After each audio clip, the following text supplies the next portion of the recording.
langkah yang lebih penting, lebih strategis adalah kita punya draft tandingan sendiri.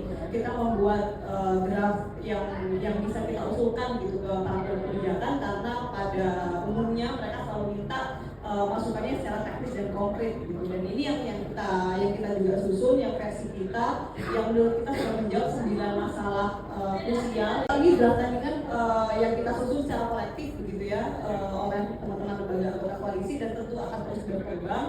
Dan harapannya memang yang juga kita dorong supaya si draft tandingan ini bisa menjadi menjadi bahan lah untuk masyarakat juga untuk mulai aware soal hak mereka, soal prosedural. Sebenarnya idealnya itu gimana sih ketika kita berhadapan dengan APH gitu. Kalau idenya adalah menolak isu soal penguatan hak-hak dan juga check and balance terkait akuntabilitas ini hanya untuk kepentingan kelompok tertentu, itu jelas salah banget, karena mereka pun juga akan bisa jadi targetnya gitu. Kita semua di sini mendukung yang namanya partisipasi yang bermakna. Tapi ingat, partisipasi itu punya prasyarat. Prasyaratnya adalah transparansi.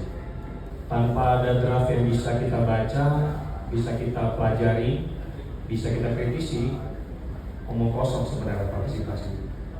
Sejak penandatanganan tim oleh pemerintah yang kemudian diklaim ada 9 hal yang menjadi poin penguatan KUHP, dan setelah kami melihat secara seksama bersama-sama dengan koalisi, maka kami menilai sepertinya RKUHP ini betul-betul tidak dirumuskan dalam suatu kajian yang evaluatif, tidak dirumuskan berbasis pada kajian-kajian ilmiah maupun berbagai lembaga negara independen yang secara korektif dan evaluatif menempatkan sistem peradilan pidana sebagai salah satu proses yang paling sering dan paling banyak melahirkan pelanggaran hak asasi manusia, maladministrasi, dan problem-problem pelanggaran hukum lainnya.